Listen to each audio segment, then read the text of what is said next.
because I realize it, and I told y'all during when we were transitioning to this part of the message. Ain't nobody obese person to obese people. This ain't for the skinny folk. Y'all mind your business. But for folks that BMI is jacked up, and I don't mean like messed up, I mean jacked up when they tell you your BMI is like obese, morbidly obese, ghastly obese. Y'all move around, exercise, eat right. Because if you don't, this body is going to betray you, scripturally betray you. Because the Bible says, he who breaks and destroys this temple, God, he will destroy. That's the warning. That's not just for alcoholism and doing drugs and stuff. That's for a person that's a glutton and lazy with the body God is giving you. This isn't just your own body, y'all. This is the temple of the Holy Ghost. And because you are not your own, you have to do right by this body. You have to move this body around. You have to ingest the proper things. I stopped eating all this here junk, sugar, cookies. Cookies was my downfall, baby. Baked goods. Don't give me a candy bar, because once I got past Twix. I'm beginning my journey. I began my 7-Eleven journey. Someone say I bind 7-Eleven now. We cut it off. I don't want it. We cut it asunder. I don't want it. The caramel and I don't want it. I don't want it, fam. The chocolate chip cookie and the donuts. I don't want it. Why? Because we have TV too. Yeah. And then I got that extra chin that's being hid right here. Like, no. We're not doing that. We're not doing gobble gobble. Sister, gobble gobble. Turkey. No. We're not doing that. Not at all. You guys, you're more than welcome to invite you. I invite you with Apostle and I with our new health journey, weight loss journey, walk around journey. So Pastor Ness, I'm gonna add you in this week because as soon as she sent it, I downloaded it. But when I saw it wasn't moving like I should, and it was like, you haven't reached your goal for the day. You didn't close it. I'm like, I can't add her right now. This is embarrassing. I think over the last 3 weeks, because we've been fasting and all that type of thing, I think I've lost about 20-something pounds. Yeah. Like, I'm a guy, and I'm an athlete. You know what I'm saying? I still believe that I'm an athlete. You still believe? I still believe that I'm an athlete. Moving like you used to. I still believe that I still got some gas in the tank. And this is for all the gentlemen on the broadcast. If you still believe that you have gas in the tank, then and look, once an athlete, always an athlete. All right, that's what I'm gonna tell everybody. If you were once a champion like myself, then you'll always be a champion. If you got a championship ring or whatever, you're all. It's something about that type of mentality. You got that. That hungry tiger mentality. You know what I'm saying? See, Dr. John. See, I felt something about you. I knew it. But see, he's a past athlete. So much so. Did y'all? I thought that I was married. I thought it was gonna be a wag, y'all. I really did. I thought it was about to be a wag. Oh my! Because he was one of the star football player back in his heyday. And so I was looking like, oh, I didn't snag me the. She thought she was marrying up. She thought she was going up. Everybody let her know. We had to build up. I married in equity. We had all. Yeah, Jesus said no. But he was a football player. He was always in this newspaper. Yeah, I was a wrestler. I was just like, hey now, and I was a musician. I was a classically trained pianist, vocally trained in opera, played the acoustic guitar, just anything I could get my hands on musically. That's what I was on. And I thought that, hey, we were gonna do this together, and I was just gonna be a wag, and I was gonna go to school and go get I thought I was gonna be a medical doctor. But I wound up being a doctor of theology. So I was going to be a medical doctor. I ended up being a doctor of ministry. Yeah. It's like, But we here, and by the grace of God, because I really thought that this was what was going to happen. But he stopped playing, and when we got married, we both were physically fit when we first got married. I mean, we were 21 and 22 years old. I guess this is a good place to really cut in. Let's start here. Josiah. I'm going to use Josiah for instance. So last night. Here we go. Let's start. Let's start with the family. We got back, and Josiah, we realized that he has this little six pack. Okay, so this is my 17-year-old son. He got his shirt up and he's wiggling around in the breakfast nook. And we were like, "Oh, what are you doing?" He was like, the baby fat's gone. I got a six pack. I'm working on the 8. Once I get rid of this little piece of fat, it's gone. I'm gonna have an 8-pack. Yeah. Oh, look at these muscles. Oh, we're working out. In the same way, in the same manner. I want you to understand. He's grunting and I'm getting trim. I'm just doing it. I'm him. All this. And the grunting was diabolical because I was sitting there looking at him. and I was like, well, your dad looked like that too when he was your age. Exactly like you. Built exactly like you. He was like, really? I was like, yeah. And then he was doing headstands and doing push-ups. Yeah, when I used to tell him what I used to do, he was like, like that.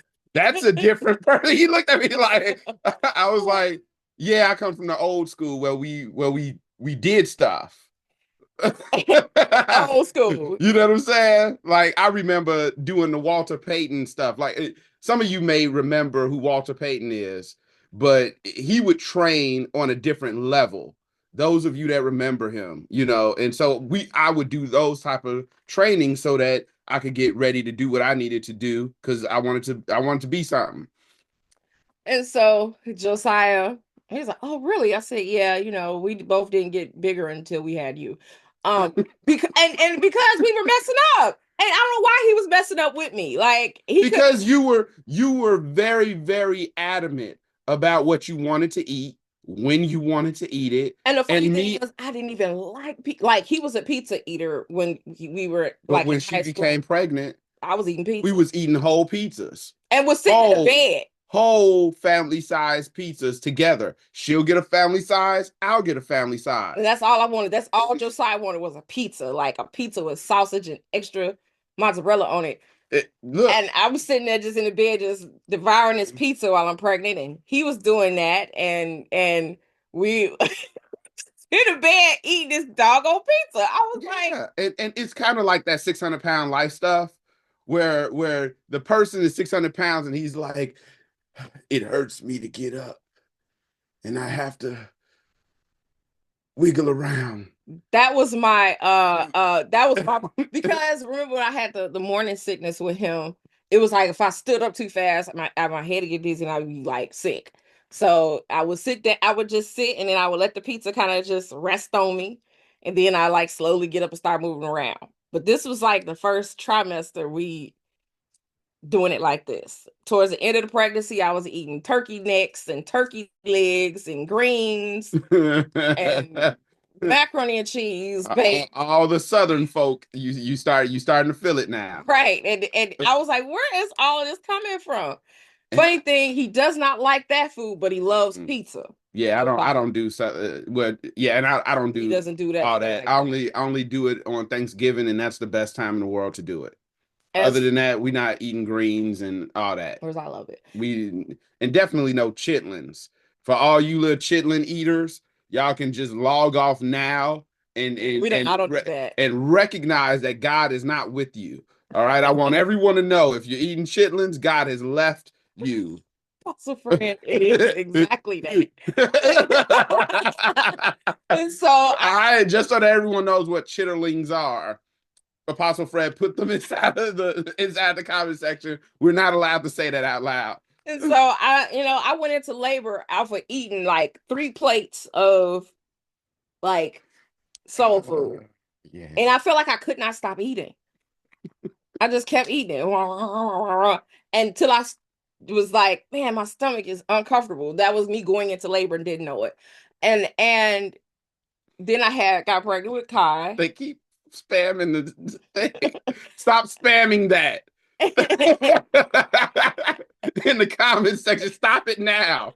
Cooking the body. It does, doesn't it? Like I don't involve myself in that aspect of soul food, but greens, baked macaroni and cheese, dressing, turkey legs, turkey, fried chicken, that kind of stuff. And I've limited that to Thanksgiving. I don't even think we did that on Christmas this year because we are trying to do better. We both was like, all right, we already know we're going on TV. We can't be too roly-poly sitting on the couch trying to interview people, talk about some welcome to the Unbreakable Blueprint with Doctors Jermael and Carrie, and just be and we are the Unbreakable. We're not doing that. We're not about to be big on the couch. I ain't doing it. Really big pancakes. Not gonna getting interviewed by what's his name over there?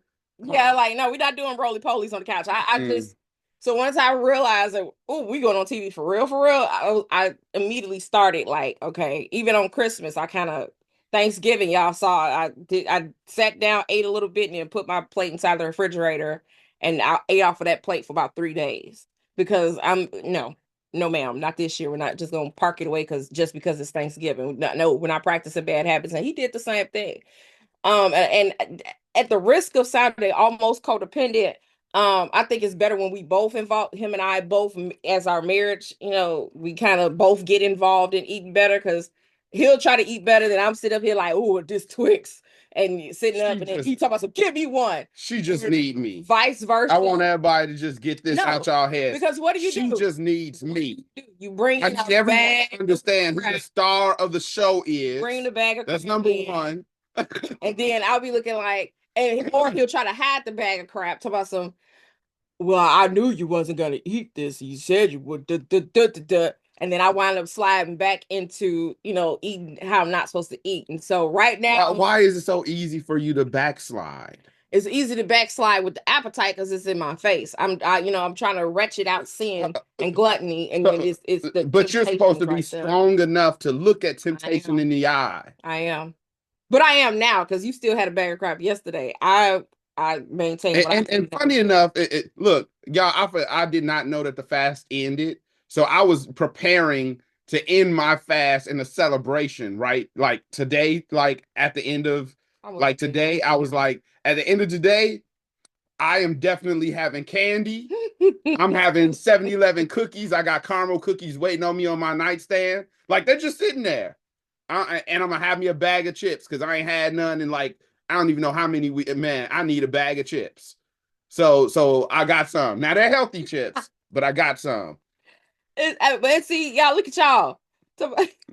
Roberto, it is a trap. Don't because Geno's and Giordano's fresh hot out the oven is sin on a plate.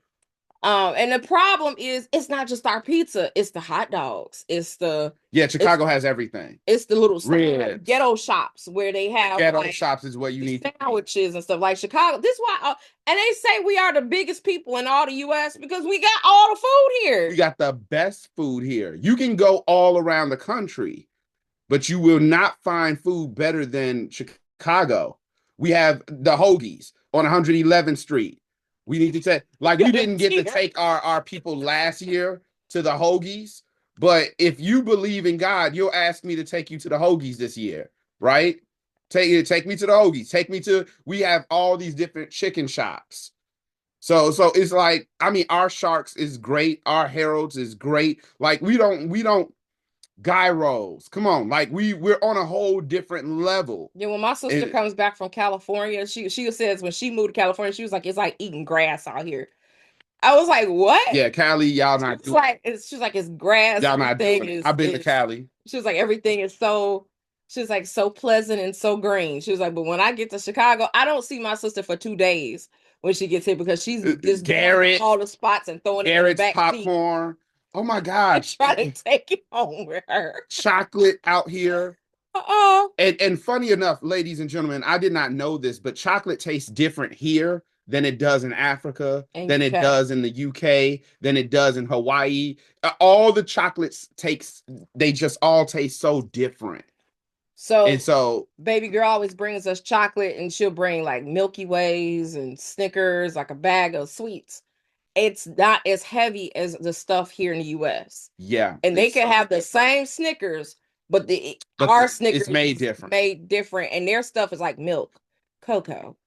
Like you can read it and be like all natural products. Nope, not the US. It's horse. It's horse hay, wood ingredients, drywall, paint thinner, with a sprinkle of gummy bears on top. It's ridiculous what's happening here in America. Yeah, I just want everyone to know. This is us here, and then it's worse here in Chicago because, again, they always say the biggest folks are in Chicago. Yeah, food metropolitan. Because it's a food metropolitan. So keep in mind when you hear, you guys, to be easy. Don't go back 10, 20 pounds heavier than you were when you first took off.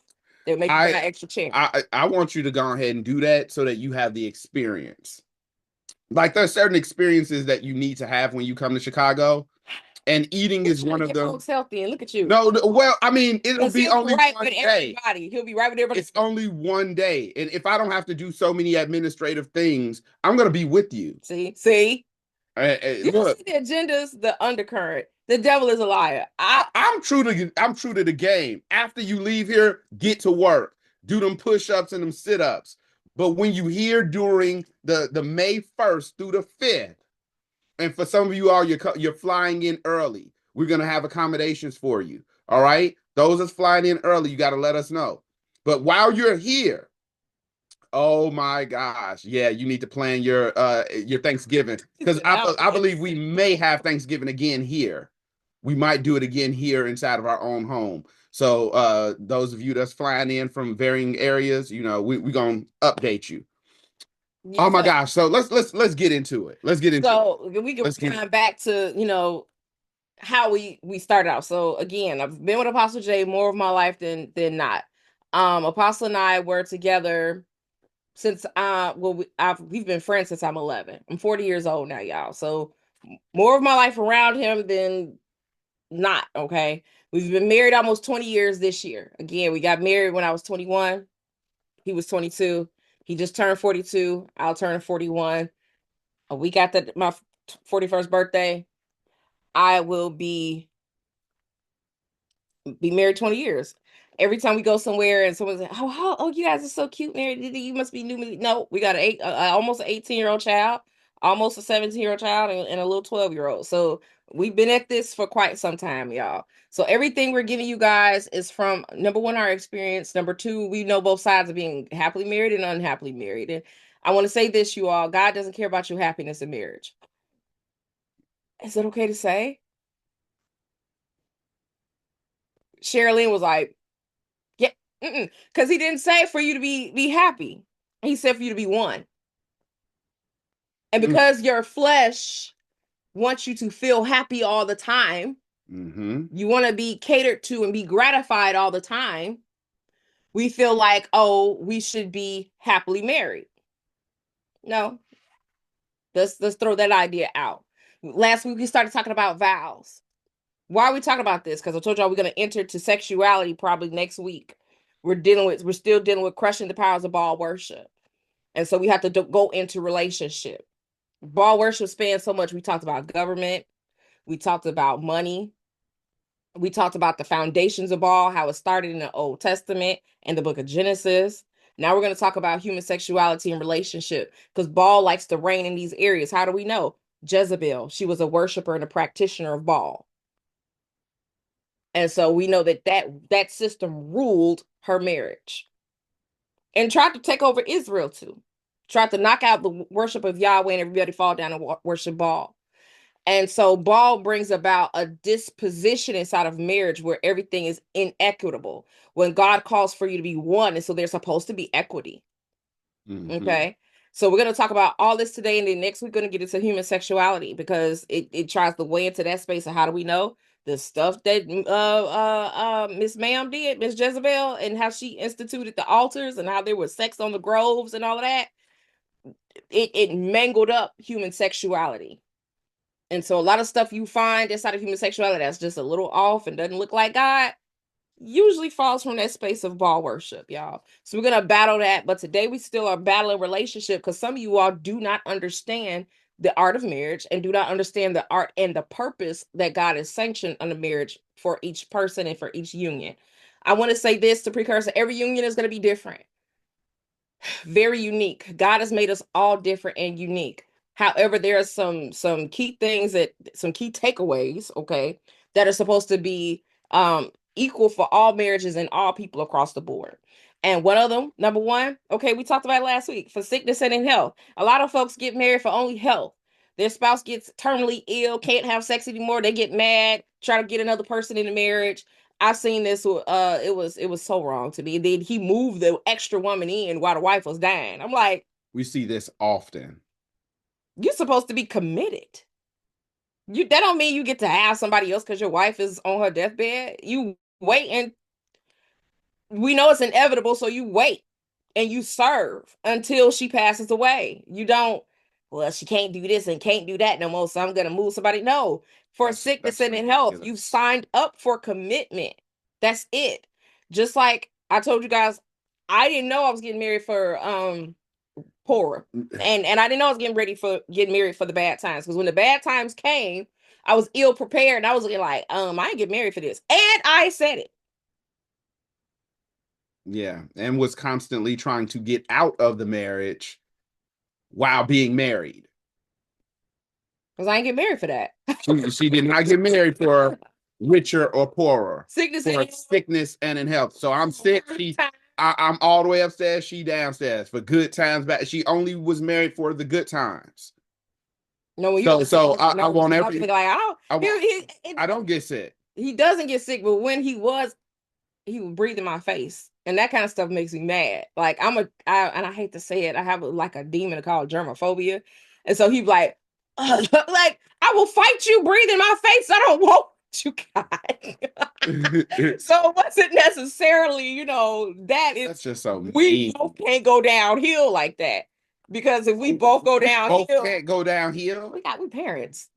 And kids always need somebody. Y'all see this? Even now, like we were both sick earlier in February, and it was like, Maya, Mom, and she wanted me to come to her school and help out for Valentine's Day. And I'm like, Pooh, I can't, but I send some money and buy, cupcakes and stuff for your class. Is that okay? And she's, yeah. And she gave me a hug and a kiss. Oh, you feel better? Josiah, Mom, Kai, Mom, it doesn't stop. And I don't expect it to stop. When I had my kids, I had them for the long haul. I had them for the rest of my life. Yeah, y'all see this? Y'all see this? Y'all hear this? So when she got married, it was different. The commitment was different. The commitment is real different. The commitment was different. But when she had the kids, it was for the rest of my life. Because, and here's what, they indoctrinate women. And I think all women get indoctrinated with, well, your kids can't do for themselves, and that's your child, and you're a mom forever, and da-da-da.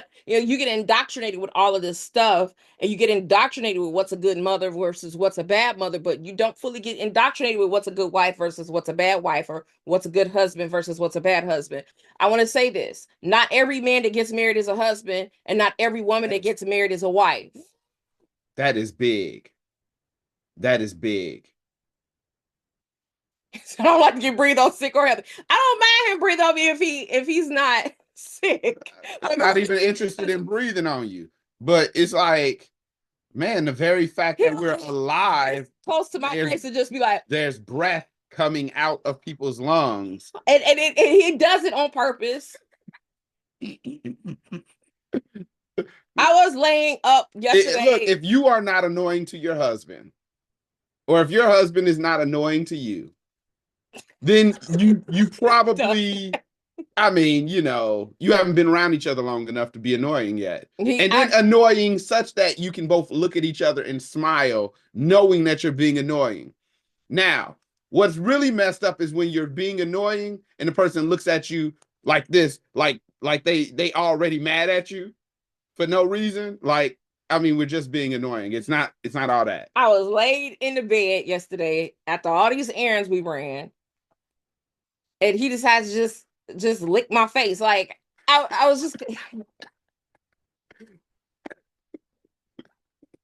like I got like spit on my face. Like, it's and all That's how you saw that. You saw that as not a a intimate, a loving, caring, like I wanted to hold you and be close to you. And I mean, it is the mucus that binds us. It's the spit that binds us. I believe that said, I don't see nothing wrong. You know what I'm saying? I don't see nothing wrong. I literally turned it like, because I don't I don't like stuff like that. Look, all the men don't see anything wrong with this. Yeah, now, and look, last week she licked my face.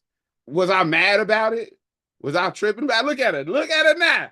Look at her now. See? Because I was paying you back. No. That should not be petty. I was being petty. Yeah. Oh, and so for everyone that don't know it, we are published authors. We've been authors for years now. Our latest book is The 20 Commands of Marriage. And some of you all will find it on Amazon. We did not really pub it on Amazon because, there's so many other places.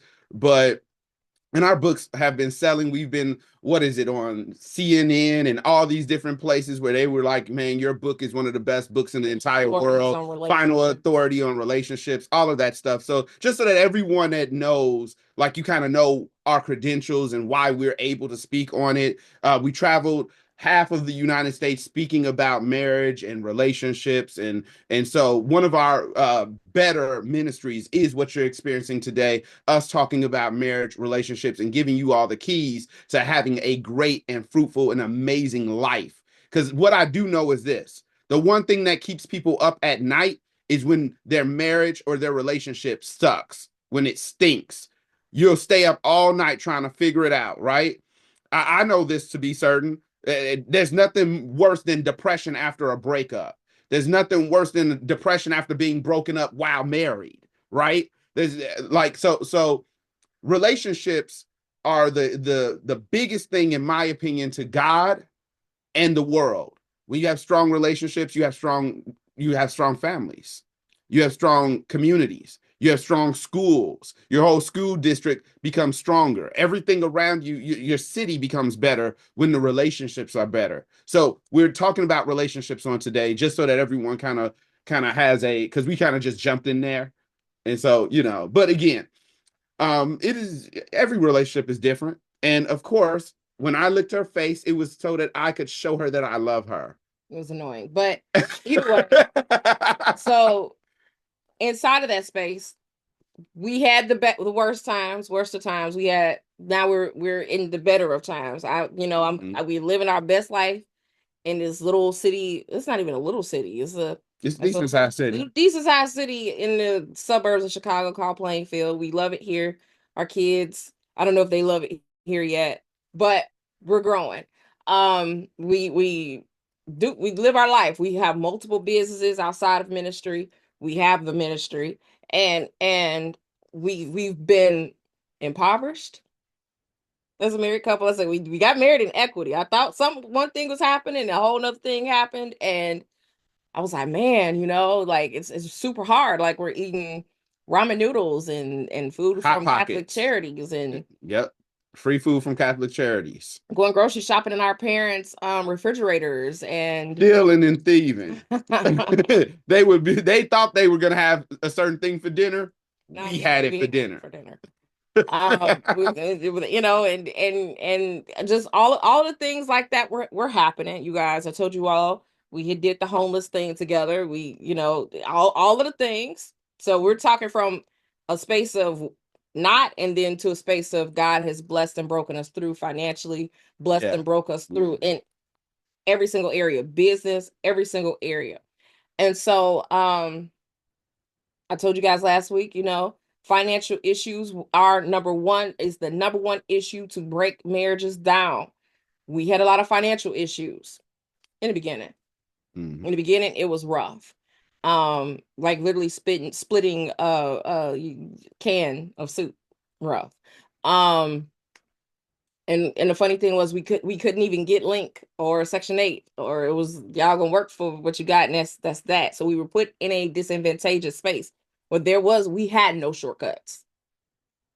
We had none. Later on they gave us Link, and we used that until we got delivered from it. Link is EBT. Chicago name did Link. We used that until we got delivered from it. We were never able to get into the lottery with the Section 8, so we everything we got, we had to scratch and survive for it. Okay. We had infidelity, the number 2 top thing that breaks marriages down. Then it's communication, and then it's extended family members. And we had all that. Whew, baby, all the top 4 things, we had it. And I would say this. There's a 5th thing that no one likes to talk about, and I'm going to share it. And I think we had it pretty good. It starts with a P. It's called pride. Pride is the single thing that will have you in divorce court before you can shake a stick at it. I believe that pride actually ends more marriages than all of those put together, but we never really talk about it because it's hidden. It's one of those things that no one wants to talk about because it's hidden inside of their ego. It's hidden inside of their emotional state. It's hidden inside of their identity. Many people don't understand that pride can find itself inside of your identity, and this is just how you operate. You never say you're sorry. You're never wrong. You're always the right one. Your way or the highway. You impose yourself inside of spaces that, you probably don't need to be there, but it's you. It's all me today. And do you know that pride keeps you from being a husband or a wife? We're going to talk about what a wife is. We're going to talk about what a husband is and what is a valid spouse. Because some of you all have not ever been with a valid spouse. Some of you all are married and hasn't been a valid spouse. This is about to be good. Okay? And here's what. You can't blame another person for you being invalid. Okay, start there. Start there. You can't blame anyone else for you not being a valid spouse or a valid potential spouse. And here's what. For my unmarried folk, you want to lean in because you want to know what's a valid spouse. Are you prepared to be a valid spouse, and what's an invalid spouse? Some of y'all, all you have dated are invalids. Oh, I know that sounded so bad. Sounds tough. But we have to know so we can be delivered. Someone's grabbing that dictionary now. They on Google right now. Don't worry, it's good. You ain't valid. If that's your confession, you're not valid yet. Because ain't no man gonna want to deal with that. No man gonna want to deal with that. And I'm gonna say what the person said. I'm valid, but I'm just a little dirty. No man is gonna want to deal with that. Be it a dirty house or a dirty body. I don't want to deal with that. I'm a woman. I'm valid, but I bring cockroaches. I don't want I'm valid, but I bring bed bugs. And clean up behind yourself. I'm valid, but I smell a little fishy. I'm valid, but I don't have a job. I'm valid, but I don't. And look, I see a lot of women this way. They are, because the world is talking about, man, sprinkle this. You're the table that what is the men bringing to the table? And the man, listen to a woman that has kept a man. Period. Only because that's the woman that's going to get you married. And she might not sound as great and as domineering as a woman that doesn't have a man, but she's going to tell you the way on how to do this thing. And sometimes it sounds like submission. Sometimes it sounds like I'm not fighting that battle, because sometimes you fight battles that you're not even supposed to fight. And that doesn't look glamorous. It doesn't look glamorous to say I'm sorry. It doesn't look glamorous to be broken before another person. It doesn't look glamorous to submit your life as a man or as a woman to another person. What looks glamorous now is the idea that you need to submit to me and do all of my commandments. All of the things that I want you to do. That's what looks glamorous. The all-powerful spouse. Happy wife, happy life. That's what looks glamorous now. Go buy her two boats and 2 cars and put her over the moon while you suffer type of lifestyle, right? We're seeing that. Or the women do the exact opposite. They're not equitable. The women got all this type of money, and so now they dropping hundreds on their man. They got the man, the next new Jordans. They done hired someone to go bring flowers to their man. They man got a waitress brushing their teeth in the morning and ironing their clothes and doing everything for their man, right? Talking about and they videotape, this how I treat my man. And you know, all of that. That's glamorous. Marriage is not for the glamorous. Marriage is dirty work. Everyone put that in the comment section right now. Marriage is dirty work. And it's for the grown. It's for the grown. Marriage is dirty work. This. 2 kids can't be married. A kid is not a husband. A kid is not a wife. And an adult can't be married to a child. Yeesh. So, number 1, what is a godly husband or wife? Put in the comment section, number 1, a person that loves Jesus and Jesus is their Lord. That's number one. Number 1, Jesus has to be number 1 in their life. Last week, we gave you guys a scripture that said, this is 1 Corinthians 15, that bad company corrupts good morals. And then we gave you all, what common does light have with darkness? They have to be a Jesus lover. They have to be a Jesus fanatic. If they're not a Jesus fanatic and not a Jesus lover, what are you doing? You're wasting your time and their time. They can't be well, he's a Buddhist and I'm a Christian. What are you talking about? She's Hindu and I'm Christian. What are you talking about? Yeah. He's serve Allah and I'm a Christian. What are you talking about? You don't have anything in common. Just right there. He's a Hebrew Israelite and I'm a Christian. You have nothing in common. Yeah, that's the beginning of not having anything in common. Your belief system sanctions and authorizes everything in your life. And so if the belief systems are different, then the entire life is different. How a person raises their children going to be completely different. The cultures inside of the religions are different. The histories are different. Lifestyles different. And when you don't have that as a foundation, 9 times out of 10, the revelation is stopped up in the marriage and the marriage is doomed. Where there's no revelation and equity, usually the marriage is doomed. Satan is going to creep in because he has free reign just off of belief systems. Now, I go back to, if you both were unsaved and you got married and somebody gets saved, that's different. But I'm talking about from you already saved standpoint and you looking, but you looking somewhere else than the kingdom of God. Baby, what you doing? Sir, what you doing? Ma'am, what you doing? I told you all my parents' testimony. My parents were not saved when they first got married. My father was an atheist. He had all these questions. You know, would a good God do this? Would a good God do that? Child, what you doing over there instead in the Zoom? Would a good God do this? Would a good God do that? That was what my father did. And my mom got saved and she began to pray for my father's salvation. And she went every week to the altar for him to get saved. And he gave his life to the Lord. My father's an ordained evangelist and a teacher of the gospel. And he's a line upon line teacher. My sister and I were raised in a Christian household. Once my mother got saved, she began to believe for my father's salvation. And she was told 3 things, y'all. You ready? This for my people that you might have a neighbor at home that needs to be turned into a king or a queen, right? Number 1, he told her to clean the house. Number 2, he told her to make sure he had his dinner cooked. Number 3, he told her to make sure that she's not messing with the money in a weird way.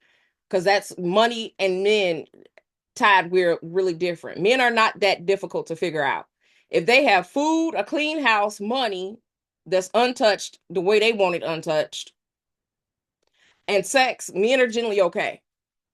Is that safe to say, men? If that's safe to say, put a one in the comments. I mean, there are a couple. Murdo was like, I mean, yeah, now there are a couple little additives that I'm certain that a couple men are gonna add. These are the top 4 that make sure your marriage stay basically good. You know what, men? Real quick, I want y'all to sound off. Even if you're not married,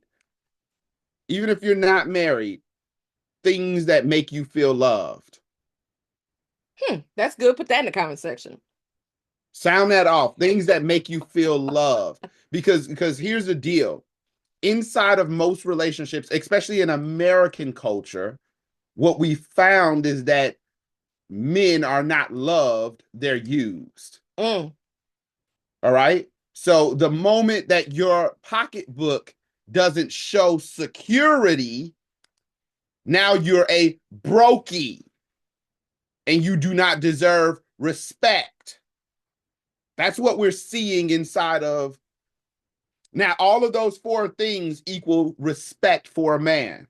Respect for a man is you're respecting the money.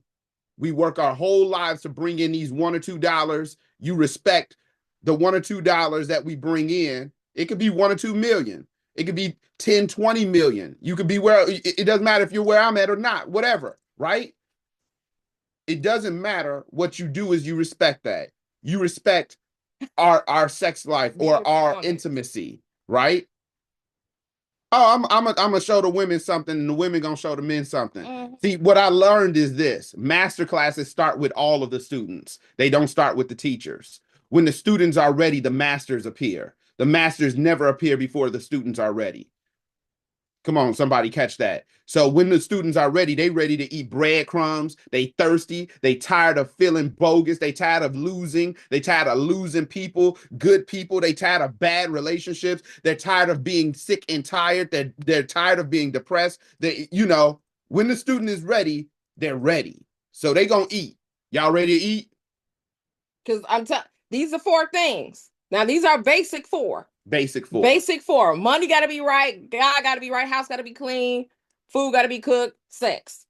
All right. So if you have those things tied up, men are usually okay. Now, do they want to be talked to out your neck, cussed out, talked to wrong? No. No, we want to be humane. We want to be treated with, at the very least, what we call customer service. And some of you women in here got some bad customer service. Like we come into the store called Carrie. If Carrie doesn't serve me well and say welcome me in, right? Come on, y'all, let's talk. If Carrie isn't welcoming me in, if all of the goods in her store are a little rotten, and then when I buy from her store, she be like, "Get your out of here. I'm tired of you and your ugly kids too." Right? Kids are not ugly. I'm just saying. Look at her. She taking offense to the kids now. Look, man, come on now. Wow, look. Would you go back to that store, or would you look to go to a new store? And this is just a natural idea. Because you could have acts of service, but if your mouth, you don't have the law of kindness on your tongue, you messed up. Yeah, you repel and reject that which God has given you. So for me, I'm a person that's a straight shooter. Some of y'all know that because some of y'all ran into the straight shooter. And right. It's not coming from a negative space, because 9 times out of 10, I'm not in a negative space. I'm the probably most laid back female you'll meet until something really does like spark me and make me frustrated. It's just, I'm just speaking my piece and I'm moving on after that. I don't have a thing with it. It's just, this is what it is. This is what it is. This is what it ain't. I'm moving on. That's who I am. I'm rarely rattled. Rarely rattled. So I had to learn I couldn't take that same direct approach with him. Nope. Because sometimes direct is mean. Sometimes direct sounds arrogant. Sometimes direct sounds like you're putting me down. But I mean, she's just being direct. She's just being straightforward. She's just being honest. I know that now that I'm older, but when the younger me would hear her, I was like, who is she talking to? She not no man on the street. She don't even look like a man. Her little fist is this big. Her little direct little fist about to get pummeled out here. Still does damage. Them little things don't do no damage. None, absolutely none. They are for cuteness and beauty. They don't even do gardening outside, them things. They do gardening inside. I want y'all to, you see what I'm saying? Like in my head, I was like, I'm playing too. But that was who she was, right? And as a young man, I want to encourage this. As a young man, learn to accept and support people where they are. Her mom is a straight shooter. Her father's a straight shooter. Her grandfather's a straight shooter. Everybody I done met, besides Aunt Edna. No, she was a straight shooter too. But she had a way about her where she's gonna be straight, but she gonna gently get you there, right? That was if I didn't accept her. I was at 100. See what I'm saying? If I didn't accept her, then and I wasn't courteous to what's happening, then I probably would have missed out on all of that. Whereas there's advantages to straight shooting as well. Whereas I thought that their family style was lying because there's a lot of beating around the bush and a lot of diplomacy. Yep. I ain't got time for that. This is what's so, this is what's not so. That's it. Why we got to find all these nice extra words to say, because just to say, I'm mad right now and this hurt my feelings and I don't like when you do that. They're like, well, I was thinking that when we were eating turkey yesterday, who cares about the details? See what I'm saying? Like folks are liars. Like and it's not lying, it's a communication style. And I didn't understand that. Because I came from a background, everybody just, there it is. And I wanna address something that was in the comments. They said, well, what did that person do to start my mouth to being raggedy? And so nobody has control over my mouth. Boom. And so when you put yourself in a position where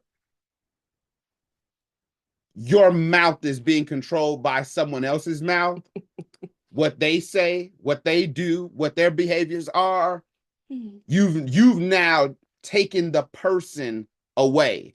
You all of whatever it is that could be you, the beauty of you, you've now become something that is controlled instead of being and having self-control, right? Because I can say something to Roberto right now, right? But that doesn't mean that Roberto flies off the handle at me. He can have perfect self-control. It does not matter what I say to Roberto. Do y'all know how many people have yelled at me and I gave them a soft tongue because I know that the word says a soft tongue turns away wrath?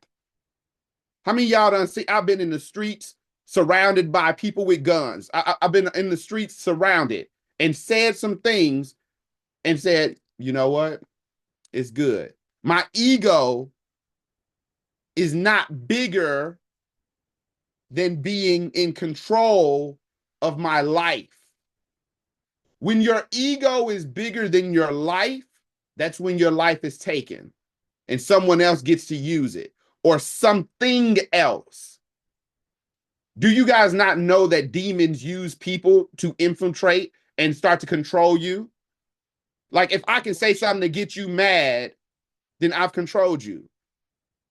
I've manipulated you. I got you wherever I want to put you.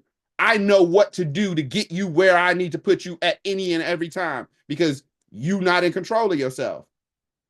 You don't know how to turn the other cheek. All you know is eye for eye, tooth for tooth.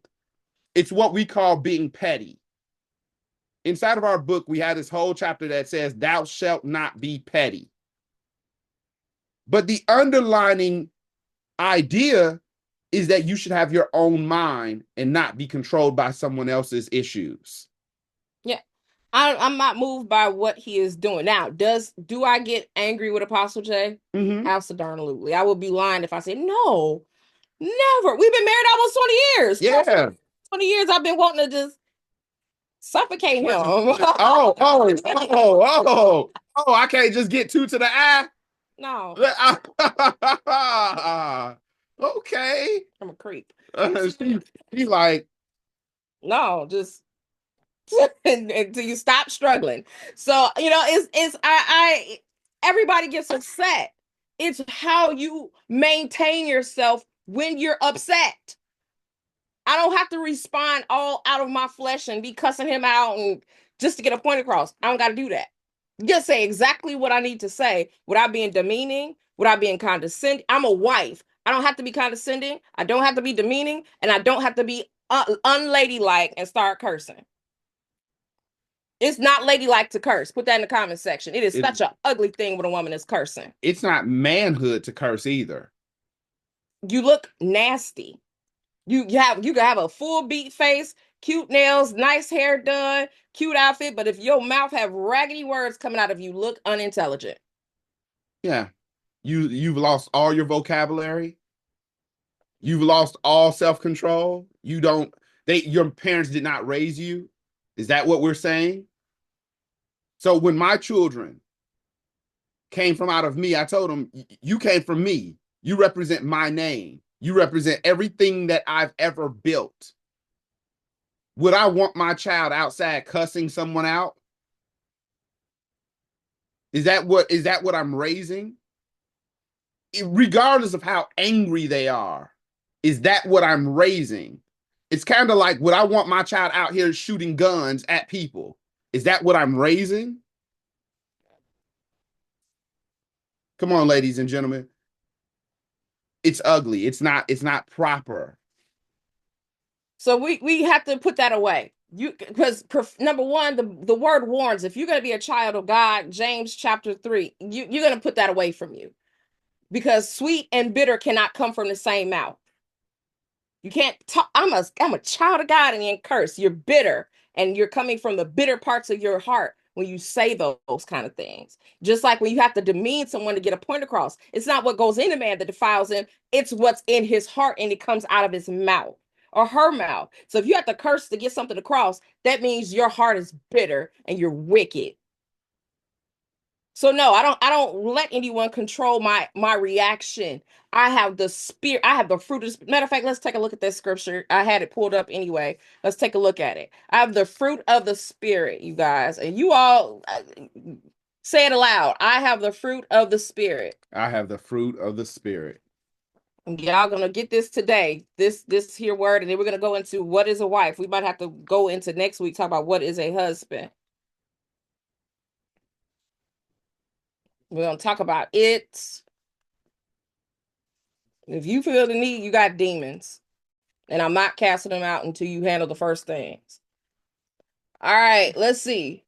This is Galatians chapter 5, we'll start at 16. But I say, walk and live habitually in the Holy Spirit, responsive to and controlled and guided by the Spirit. Then you will certainly not gratify the cravings and desires of the flesh of human nature without God. For the desires of the flesh are opposed to the Holy Spirit, and the desires of the Spirit are opposed to the flesh, godless human nature, for those are antagonistic to each other, continually withstanding and in conflict with each other, so that you are not free, but are prevented from doing what you desire to do. But if you are led by the Holy Spirit, you are not subject to the law. Now the doings of the practices of the flesh are clear, obvious, and they are immorality, impurity, indecency, idolatry, sorcery, enmity, strife. Y'all know enmity is, right?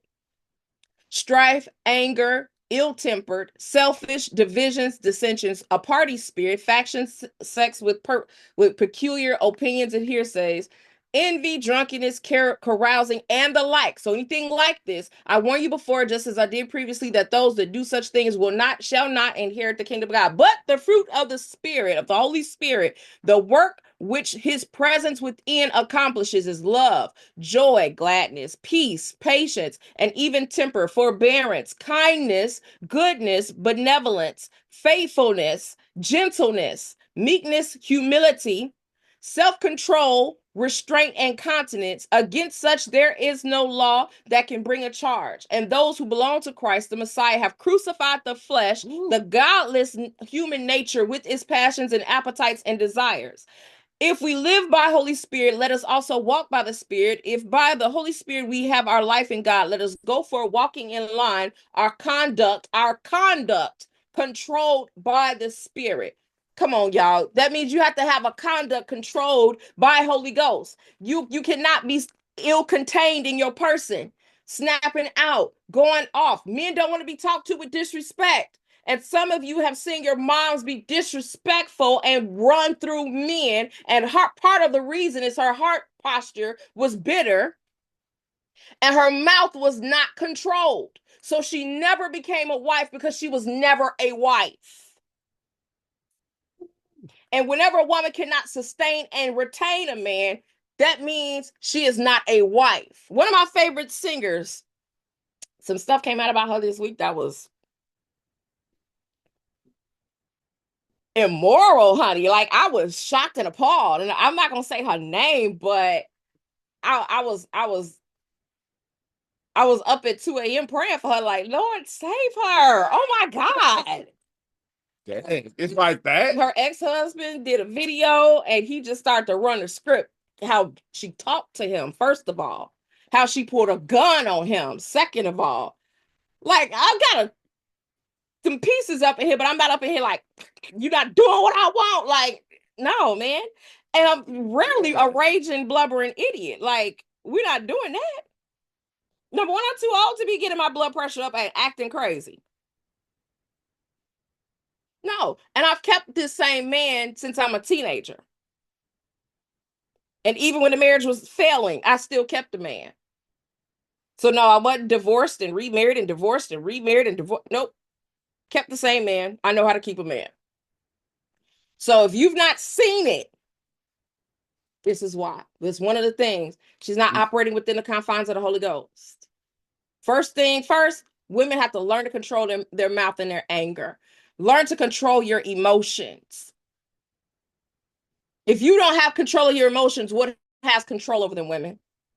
You can't say Flo has control of your emotions. Flo doesn't have control of my emotions.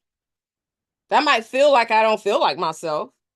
Like, I don't feel, and I'll feel it too. I'll be like, I don't feel like especially now at 40, I don't feel like myself. Something's happening.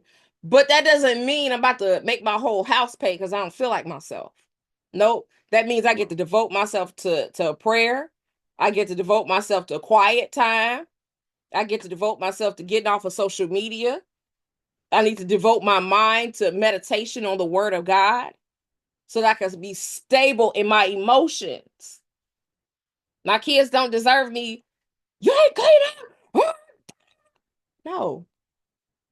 No. And estrogen and progesterone, them two girls, they're straight black somebody's eye. But that does not mean that I get to black somebody's eye because of what's happening inside of me. Does that make sense? So when we put in the comment section, today I learned how to control my emotions. No one has control over me. Apostle J does not have control over my reaction. I do. I don't care what he's doing. I don't care how angry. And there have been times I've been so angry at him, I feel like I could just bite a bullet. And I'm not lying to you all. Especially when the marriage was bad. That was looking like I could just chuck this whole thing right now and drive away with the kids in the back seat. What are we talking about? I didn't get married for this. But I'm a wife. Let's take a look at Proverbs chapter 31, y'all. Ooh, y'all. How many of you all want tips on what's the difference between a wife and just a regular woman? And this is for my single and my married women. Because some married women are not wives. Some single women are not wives. In order to be a woman that is prepared to get married and be pursued, you have to already be a wife. That's called a lady in waiting. Come on. Men do not want to have to build a bear. When we know that by the time you're married, like the marrying age, like we should be ready to grow together, not me put the building blocks inside of you that your parents should have done or that God should do. And I believe that most men and most women will agree with this, that most women don't want Build-A-Bear man trying to put in integrity, trying to learn character, trying to learn how to go to work, trying to learn how to get off the couch, how to wash the dishes, how to take out the trash. Most women don't want to wake up and tell you to take out the trash. They don't want to wake up and tell you to do stuff over and over and over. They don't want to wake up and become your mom. And let me tell you all something. The power of femininity is a resting energy. So if you're doing too much, you're not a feminine woman. You're not a wife. If you're nagging too much, you're not being a wife. Wives, you probably saying something twice. If you done woke up and had to tell this man 3 and 4 and 5 and 6 times, that means that you're becoming something different. You're trying to become a manager. We do not manage grown men. No, no, I'm not managing Apostle J. And I'm not managing my wife. He is 40 plus. Now, do we create our spouses how we desire them to be? Yeah. We kind of help curtail them to ourselves. I'm not going to lie there. Yeah, what we call that back in the day, we call that training. Yeah, because when our marriage was failing, I remember I said, it was like, look, and I told him this, I said, you didn't come out the box this way. And if I help build you up, I'm not going to just give you away to this heifer. And she get to live off the benefits. Like, what I'm look like. I didn't build you so she could be like, oh my God, he's so amazing. He didn't come this way from his mom. He did not. Just like I didn't come this way from my parents. It would be crazy to put all this investment in and then watch somebody else run away in the sunset. That I know. Pardon?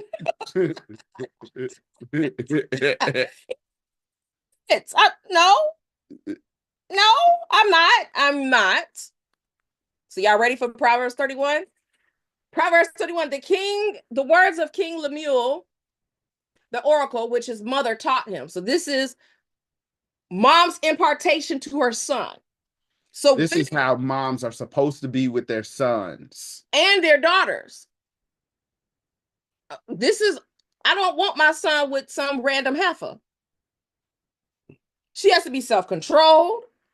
If I don't talk to my son and demean him and say what he is not and who he will not be, and you ain't gonna make it and you'll never, then somebody that didn't give birth to him can't do that. She gotta be controlled, self-controlled. Because no matter, my first child will try my last nerve. Who is Josiah? Has a strong will. Mm-hmm. Came out the womb that way. But that doesn't mean I'm gonna up in here and just berate. No, I'm self-controlled. Self-controlled. So y'all ready? With my daughters, I want my daughters. I'm a good lady. I'm a good woman. I'm raising good women. We're not doing that. Raising wife types. Okay. So it says, what, O my son, and what, O my son of my womb, and what shall I advise you, O son of my vows? Do not give your generative strength to women. Now, in some texts, and inside of the Hebrew, it says basic women. That's crazy. I was like, wow, basic women? They had that terminology then? Mm-hmm. Neither foreign wives and marriages of alliances nor concubines, nor your ways to which that destroy kings. So it says, don't give your strength to the way of a basic woman that destroys the king and a man. Uh-oh. It's right here. Can't make this up. That means, women, you have to manage who you are in your person, because you are not to tamper with the king and a man. But here's the thing. If you marry a fool, that's something different. He doesn't have a king in there. And a lot of times when women marry fools, you're dealing with the spirit of a fool. You're dealing with a navel spirit. Mm-hmm. And you married wrong. Now, and just so that everyone knows, what does a fool look like? A man that's a fool is a person that he does not want to build anything. A fool does not have a vision. A fool does not have money. A fool does not spend their money wisely. A fool treats you bad. A fool talks down to you instead of equal with you. A fool doesn't want you to serve God. Come on. A fool doesn't want you to practice your work for the kingdom. Ephesians 2:10 says that you were made for good works by God. Come on. So people say, I don't know why you gotta do all this. Why you praying so much? Why you going to school? Why you in the church all this time? Why you don't pay no tithes, don't do no offerings, don't love people, just love me. Put me first. Me. You married to a fool. You married to a fool. If they're jealous of you doing good things, righteous things, that's called foolish man. We also put that in the category of foolish woman as well. Foolish woman would get in the way of a man serving the Lord. Truly. All they want to do is serve God. They want to pray. They want to seek God's face. They want to turn away from wicked ways. And then here's the issue with that.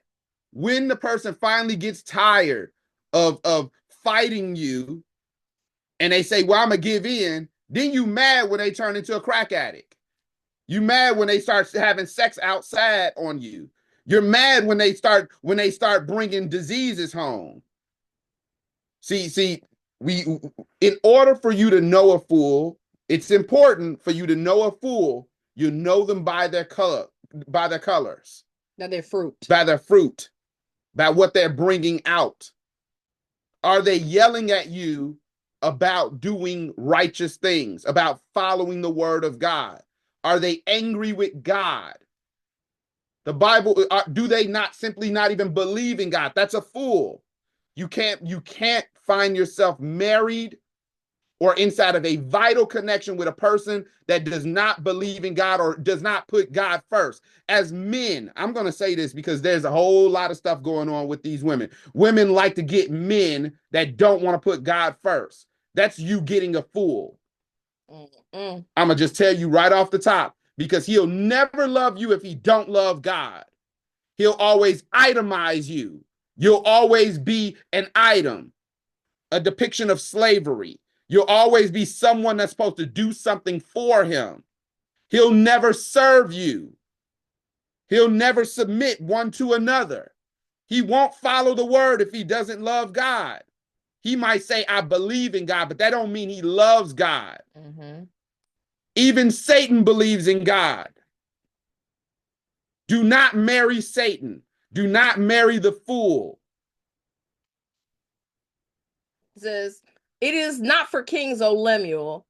It is not for kings to drink wine or for rulers to desire strong drink. So women, if the guy you looking at has the potential for a strong drink and getting drunk and drinking wine, he is not a king.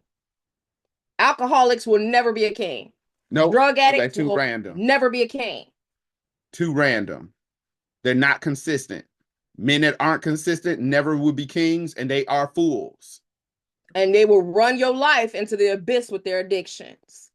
The word gives us the basic foundations for what a husband is and what a wife is. He's not a husband if he likes to get drunk. He's not a husband if he likes to let his hair down.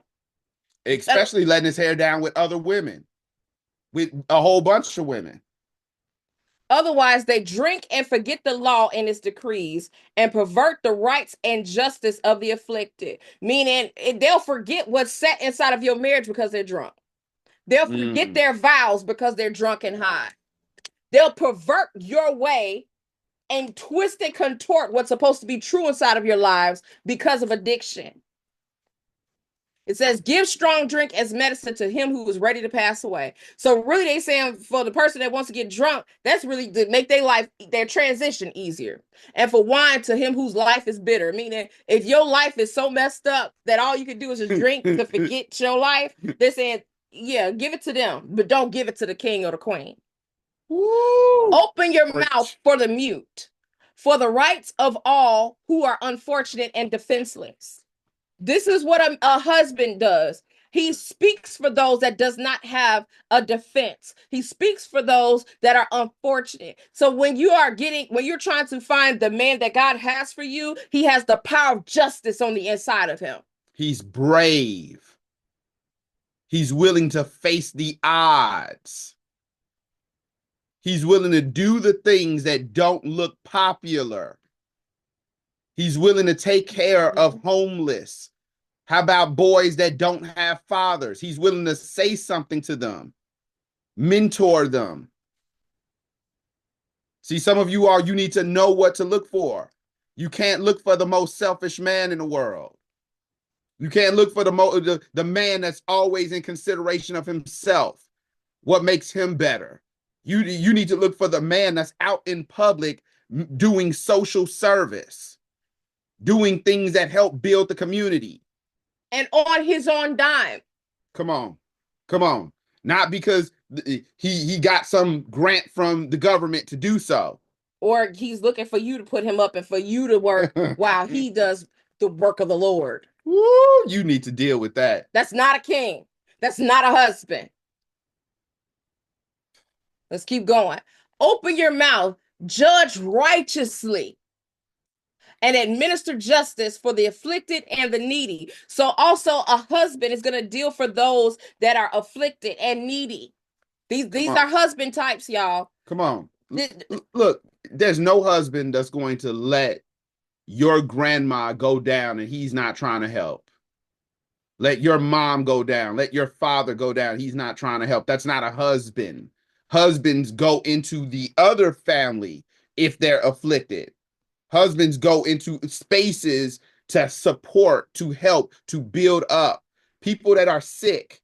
This is what husbands do. Husbands help people that are sick, that can't do as well as others. That's a husband's nature. This is the nature of a fully grown man.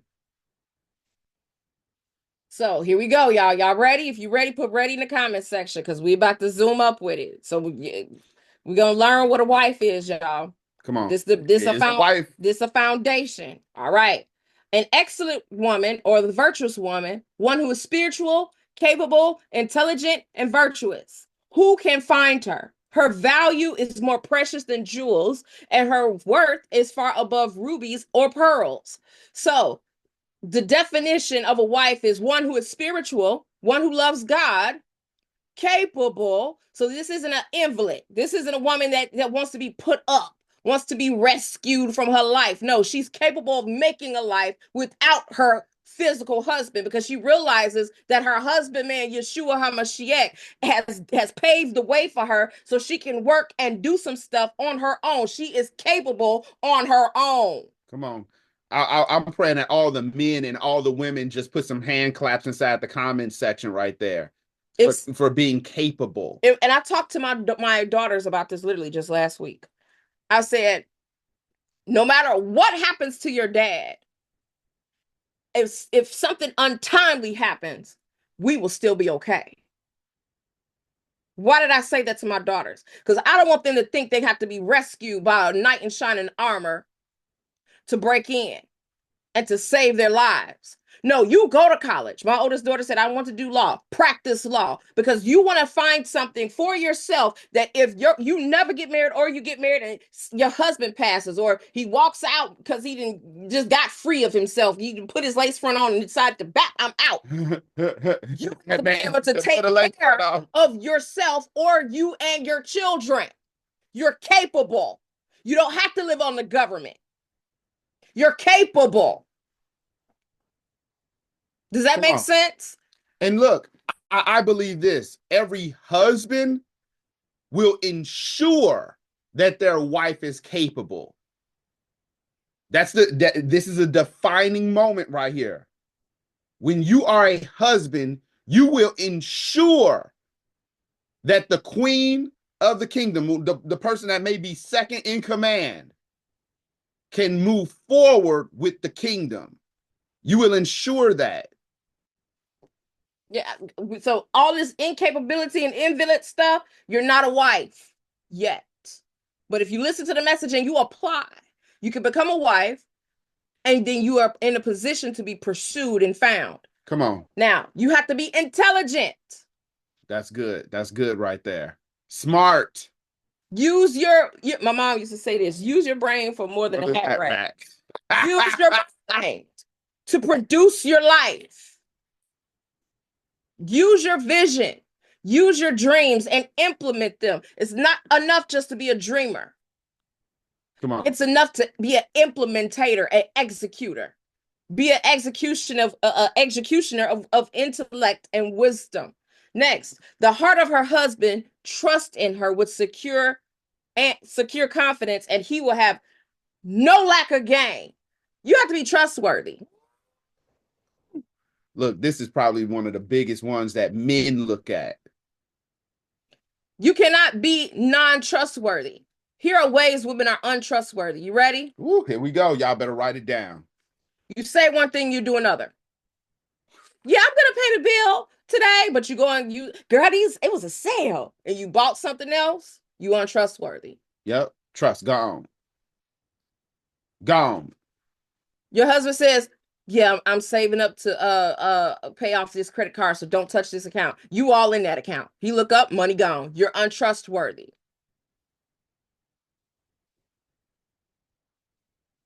Your character doesn't meet your action. So you say one thing, but you always do another. You're untrustworthy. Here's another way women are untrustworthy. Your mouth is raggedy. You're untrustworthy. That's one of the biggest ways. Because you can talk to everybody in the streets nicely. Come on. But at home, you're a hellion. You're untrustworthy. You have to master this stuff, women. You have to transform. You're untrustworthy. You got men around. Well, I don't like dealing with women, but all your guys is your friends. You're untrustworthy. Your man can't see your phone. Untrustworthy. You're untrustworthy. You're going to die and have a heart attack, come back and still snatch the phone. You untrustworthy. You're wild sexually, meaning you don't have just one sexual partner. You untrustworthy. Here's another one. This is what men never tell women. Women that have multiple sex partners, men don't trust you. So they'll treat you like a trollop. I'm just going to say they're going to treat you like they don't trust you. And they won't marry you because when they see you, they see one thing. Destruction. And whoredoms. And so when they see whoredoms, they treat you accordingly. Another reason why men find women untrustworthy, you don't dress right. You dress like a floozy. You do not dress for the occasion. You are not dressed for success. If you dressed improperly, your dress is too short, your belly is out, your hind parts is showing, your cleavage is out, your whole breasts are out. You're untrustworthy. I can't trust you because here's what, and being that likes that, if we see that you liking that on social media, you untrustworthy. Because we looking at what you deem good looking. Because her boobies is out. Because her behind is out. And trust and believe all y'all's little tracks on social media, mine too, can be shown, especially on TikTok and Facebook and Instagram. So if you liking the thoughts and it come up in my timeline and you got that little bubble heart and then I see you in the likes, you're untrustworthy because you've not mastered how to keep your eyes on a woman that is holy, even in appearance. So your eyes aren't delivered, which means you're not a husband yet. Let's keep going. You know, one of the things that I do also want to put on there is when we talk about dress, we're talking about how you put yourself together in totality. Not just your clothes, right? Your hair, your eyes, your makeup, your lips. Are they crusty? Are your toes crusty?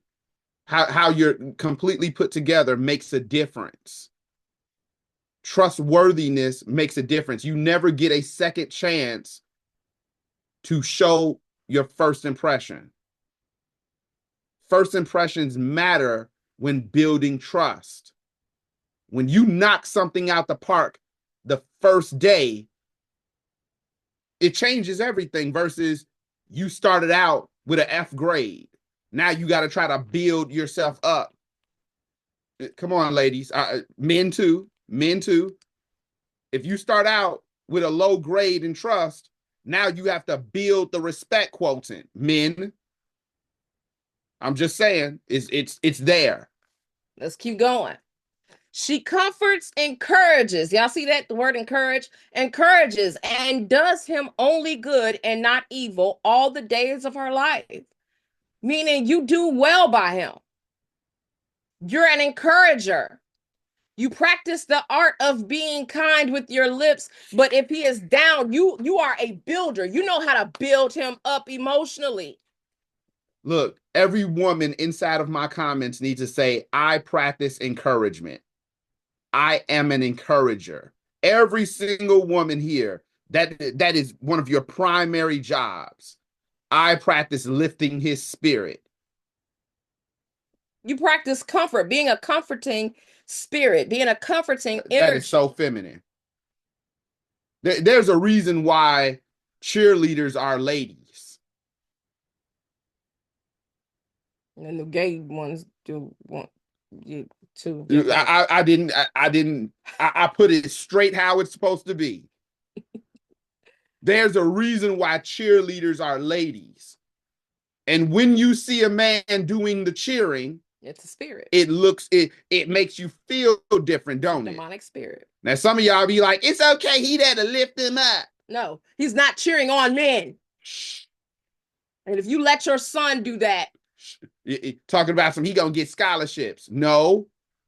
There is a thing called selling your soul. If you allow your son to sell his soul, you got a problem.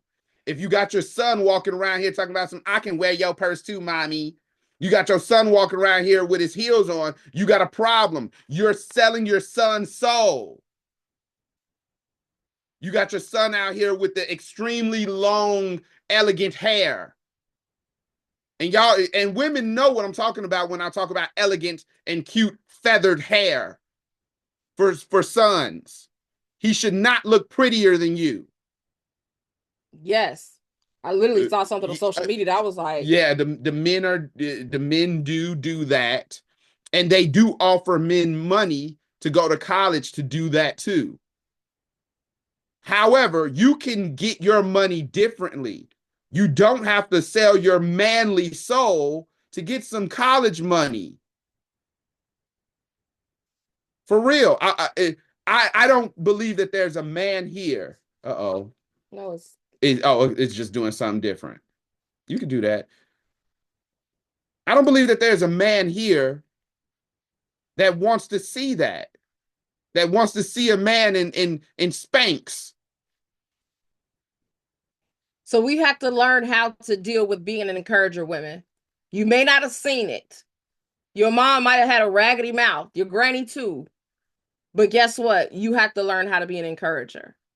And it breaks your pride to be an encourager because you might be tired and needing encouragement too. But a woman knows how to build her house in multiple ways. And one of them is encouragement and being comforting in your the spirit that you produce has to be comforting. I don't want my house to have a brawling spirit. So I retain from being a brawling spirit. Yes. I make sure that my house, the spirit in my house is always peaceful, quiet. My kids are here. You don't hear them because I like a quiet, peaceful atmosphere. I like a productive atmosphere in my home. I like when my kids come home, they usually talk to me about their day because I'm an encourager. I tell my kids what they can do. I don't negate what they can't do. We're not even going to talk about that. If it's a weakness, we're going to capitalize on it. And it's called a challenge now. It's not called hardship or difficulties. Come on. And so we have to learn how to speak properly in our atmosphere. Speak properly to the children. Speak properly to your husband. Speak properly. If you are in a relationship, now is the time to practice speaking properly and being comforting and encouraging. Now is the time. Don't wait till they do something good for you. Don't wait till you get your new diamond ring. Don't wait till you have sex. Start now. They're not supposed to be having sex no way if you're not married. I thought you said if you're married. I said not. Yeah, if you're not married, start. If you are married, start. Start what? Start speaking properly. Now, here's the thing that you need to know. Here's a test for you. You'll know that you've been speaking properly and that your husband can trust you if you're able to have long conversation. If you or your husband has shut up, then it means he can't trust you. What it also means is that you've used his vulnerabilities against him. He probably got vulnerable with you, and then you shot him in the head. So now he doesn't get vulnerable with you anymore. If you notice that your husband is talking to other people instead of talking to you about things that he probably should talk to you about, it's probably because you're vicious.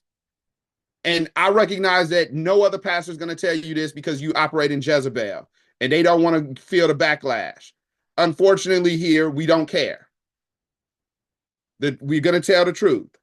The truth is, if you're a heightened Jezebel, you're a vicious person, then normal men are not going to want to continue to talk to you. They're going to find someone else to talk to that will deal with their emotions properly. Men have emotions. They are not items. Do not treat them like countertops. I want everyone to catch that. Do not treat them like kitchen sinks. Do not treat them like bathroom sinks. Let's keep going. She looks for wool and flax and works willingly with her hands in delight, meaning she willingly works happily. And she looks for opportunities to create wealth. I want you to stay right there. If you're a woman and you've been being taken care of and you get angry when you have to do some work, you're improper and you're out of order. You're not a wife yet. Because you're going to look for, I literally was just talking to him before service started about more investment opportunities. I told him different areas I invested money. During the pandemic, actually. So during the pandemic, you know, all the travel industry stocks was down, like mega down, like $15, $10. You gonna tell them everything, ain't $20. You? I'm gonna say I am gonna talk about this because folks didn't do it, and so they're gonna suffer because they didn't make investments looking for wool and flax. I bought a gang of stock of United Airlines, American Airlines, cruise ships, all kind of stuff like in the travel industry because I knew one day everybody was going to travel again. Come on. And now those stocks have multiplied so nicely and my little money looks amazing. When initially my little money look like big money now. I was like, it's $10, $15 so I can get a gang of them. Y'all see what I'm saying? You as a wife, you're going to look for opportunities to create wealth. You're going to look for ways to make you and your husband's money double and triple and grow. Come on. You're not going to be just a consumer and a spender. But you're going to look for ways to make generational wealth for you and your spouse. And you're not going to use the money as a leverage item, an item to punish your husband, because you know that he goes out and he puts in as much work as he can to make sure that you prosper. You're not going to use that as a issue or a thing to break him. And even when I do make expenses now, I make expenses. She makes expenditures. Expenditures. I'm not. She said I'm making expenses. Expenditures. She may be expensive, but she's not. I'm gonna get money back on that. Exactly. That was good. Because a lot of folks have just entered it. That's right. Consumption and consumerism. And when you only rest there, you don't make any money back on the stuff you spent money on. Because trust and believe, those roles we did for Valentine's Day, we'll be on TV in them. Sure will. Why? Because it's a write-off, baby. Let's keep going. She is like the merchant ships abounding with treasure. She brings her household food from afar. This is a woman that loves Jesus, and this is a wife. She knows how to go into the heavenlies and pull down revelation and consumption for her family to feast on, for her husband to grow from, for her children to grow from. So this is a woman of prayer. This is a woman of integrity. This is a woman of the prophetic. This is a woman that's discerning. This is a woman that learned to listen to the voice of the Lord. That's a wife. She can discern the atmosphere and speak to what's in her house. She can pray. My husband's there are other men in business in the same field, and I pat myself on the back. I'm pat myself on the back. And some of those businesses in construction are dry. Mm-hmm.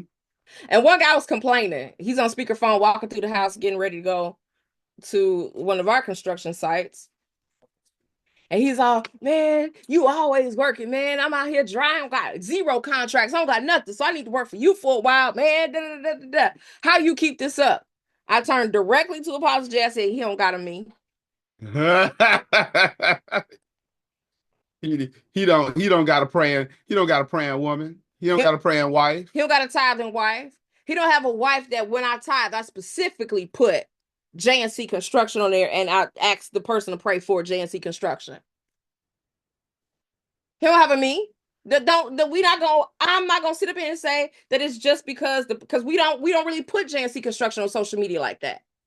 There's not a whole lot of marketing. It's not a lot of marketing. It's a lot of word of mouth, lots of traffic in the heavens, lots of traffic inside of rooms that I'm not in, lots of people speaking very nice about me, lots of respect, lots of honor, lots of, hey man, do this because he gonna make this right for you. Lots of just amazing things happening with amazing people. And guess what? Because he was like, well, it's me. I said, it's not. You being prideful right now. And I told him just like that, because it's you might do the work, but I'm here when you're gone. I'm on my face. I'm sowing towards something. I want to see this business become something for Josiah, Kai, and Maya. I want to see this business be something generational wealth, a conglomerate of sorts, even after we're dead and gone. I'm not doing it just for the now. No. So I make sure that I put this before the Lord. If you have a wife type, she needs to know how to savvily get before the Lord and pray and intercede. Women, when you become a wife, you know how to make intercession, because you are your spouse's greatest prayer partner and greatest intercessor. You're their greatest minister. Don't think for 2 seconds, I pray this hard for Kingdom at Hand, and I'm not praying this hard for Jermael, Josiah, Kai, and Maya. What? I pray harder for them because I see something in these people. I'm with them every day. Let's keep going. She rises while it's still night and gives food to her household and assigns tasks to her maids. She's a boss chick. So this isn't just a sprinkle, throw her in the garbage. Never pick her up again until you see her with a consistent man. And she always blames men for her misgivings. For it's not working out. It didn't work because, girl, shut up. You just can't keep a man. And that's it. It's not always the other person's fault. It's you with these ungodly demands. Because the godly demand says she rises while it's still night and gives food to her household and assigns to her tasks to her maids, meaning she's a boss lady. Come on. Meaning not only is she a boss lady, but she's also wise to store up food, to make food for the house, to make sure that there's always something that they can feast upon. She's giving tasks. Girl, go on over here to Mariano's and get some lamb, and go to Aldi and they're selling pork is on sale over there, and you go to Jewel because chicken is on sale. Like, she knows how to diversify, make sure that her cabinets are full. Let's keep going. She considers a field before she buys or accepts it, expanding her business prudently. With her profit, she plants fruitful vines in her vineyard. Again, she's a boss chick. She knows how to invest. She knows how to double and triple her money. She knows how to plant businesses and runs them. She doesn't depend on just her husband to make money for the house. It's so funny how back in the 50s it looked amazing to have that gentleman go out and make all the money, and the wife stay there and fold some clothes and brush her teeth, and it looked that way. And even now today, we have some ladies that's like, man, I can't wait to get this man on this white horse. I can't wait to get my Boaz. He's going to be a millionaire. And I don't even have a high school diploma, but I'm going to get me one and we going to be all right. Because you have to be in an environment of equity to receive from a man that's equitable to, if you're going to get a multimillionaire. What type of multi-million-dollar skills do you have? And what, you're not going to get them in the club. You're not going to get them dotting and trotting. They don't want that. They want something. There's this old school saying, and I hate to say it. They want a lady in the streets and a what? I saw a couple men that knew that saying. Holy Ghost power. So they don't want something that already acts like all over the place. As a businesswoman, I can't go and sit in business meetings, Jordan, and Prophet T and Jordan. Can't go into a business meeting with everything hanging out. Because it's not gonna build our business. I can't go and I've sat with multimillionaires. I remember when he said, I want you to come and meet these people. And we went to this beautiful steakhouse off of some water in Oak Brook. I think it was Oak Brook. Yep. And everybody was dressed like business people at this meeting. Because they all were. Even though this was a birthday dinner. And the wives were so prim and proper. I mean, even the way they sat with their backs up, their shoulders back, and yes, and girl, yeah, it was so amazing. When we were traveling in Paris, and I was sitting there learning.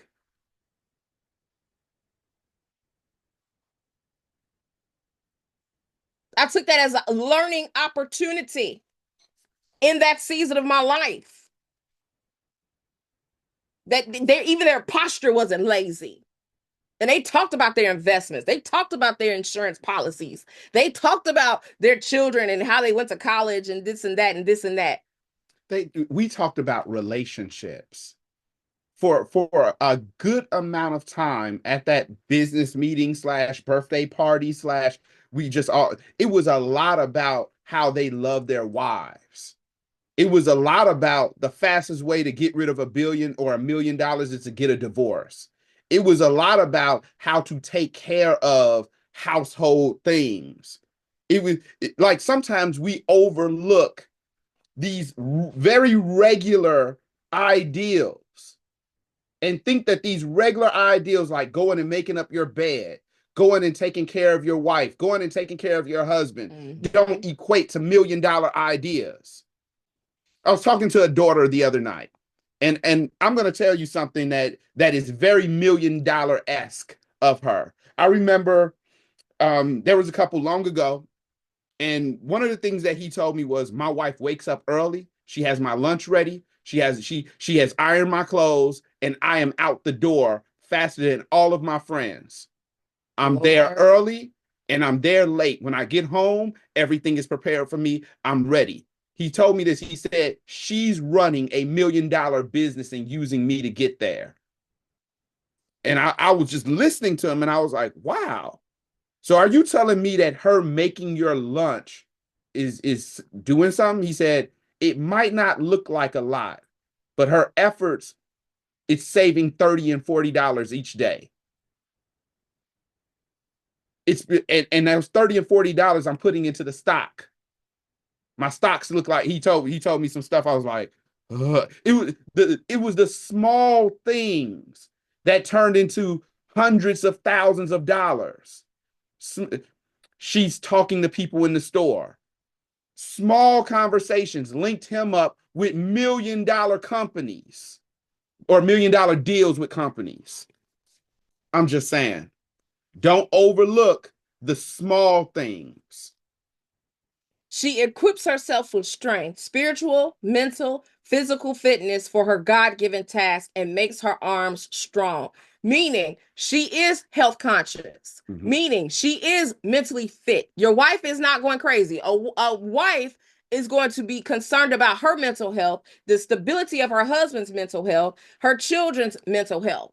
A wife type is not going to be mentally all over the place. If you are depressed, you've not become a wife yet. Depression is self-centered. A wife cannot be so self-focused. And you're going to find out very soon why in this very scripture. So you have to wake up and become mentally stable as a wife. Now, will you have depressing times? Absolutely. Do you remain in that space? No. The joy of the Lord is your strength. And so you are always readily prepared physically, mentally, spiritually, monetarily for your God-given task. Okay? It says, she sees that her gain is good. Her lamp does not go out, but it burns continuously through the night. She is prepared for whatever lies ahead. Woo. That speaks to a lot of things. That's your kids. You know that it's about to be cold, but you didn't get their coats and their boots and all of that. While you know it's on sale in the summertime. That speaks to you make sure that you have food in your refrigerator. It speaks to you make sure that you have your passports for your entire family. It speaks to you actually have some savings accounts with something in them. You're not living for just today. You see that your gain is good and you know how to put that vehicle into another account and how to save them, how to save your money. Everything is in an instant lick because everybody's in consumption right now with stuff they can't afford. I waited till I could make my stuff an expenditure besides just being a consumer. Does that make sense? Everything that I do makes me money. And that money goes into a free bank account that I can grow my money with. Is sitting there in those CDs, in those money markets. And I learned how to use banking products and not for the poor. Does that make sense? So that means you go and you learn how to get into banking and investments. You learn how to save versus spend. Because if you don't have any money in your account, but you got perfume, you messed up. If you have money in your account, but you got red bottoms, that's messed up. You got a Gucci belt on. And you don't have no savings, you messed up. You are not prepared for what lies ahead. I don't have none of this stuff until I had a smooth 5. Untouched. Like, it doesn't matter if my car break down. It doesn't matter if his car break down. It's money untouched. Put up. And I could see, well, we could take cash and buy another car. Or we could do this. But my life money, my bill money is unaffected. My expenses are unaffected. My household food money is unaffected. Does that make sense, y'all? You're prepared for what lies ahead. I don't care what lies ahead. I won't be affected by this economy. I don't care what they do. My house is prepared. We are prepared. Y'all need to say that out loud. We're prepared. And you need to say it in her voice. Say it in her voice. Make it right. Come on, baby. Let's keep going. Let's keep going. It says, she stretches out her hand to the distaff, and her hand holds the spindle as she spins wool into thread for clothing. Now, I am not a seamstress, but I understand where to get clothes. But for those of you that are seamstress, God bless your work of your hands, man. Apostle Lee is a seamstress. She's actually a clothing designer, a designer. She's a Elle Stovall. You know, it's yeah. You can find her products all over the world. And literally, I'm going to have Kai's prom gown made next year by Elle Stovall. I can't wait what we create for Miss Kai. But you learned how to properly shop. You know how to properly put stuff together. You know how to make your husband and kids look good. You know how to make yourself look good. Does that make sense? Okay. She opens and extends her hand to the poor, and she reaches out her filled hands to the needy. Her filled hands. My God. Meaning that you have money in them to bless somebody. And it doesn't matter if they begging on the street, you know they're about to go kiss some crack. Because folk want to determine how to bless people. You want to be somebody else's God. No, you don't get to determine because you have a purse with something in it how somebody else gets to be blessed. You don't get to feel like you get to be more powerful. That's pride. Than someone else to be blessed. You stretch out your hands to the poor and have something in them to bless somebody else. Let's keep going. She does not fear the snow for her household, for in all her household are clothed in expensive scarlet wool. Mm.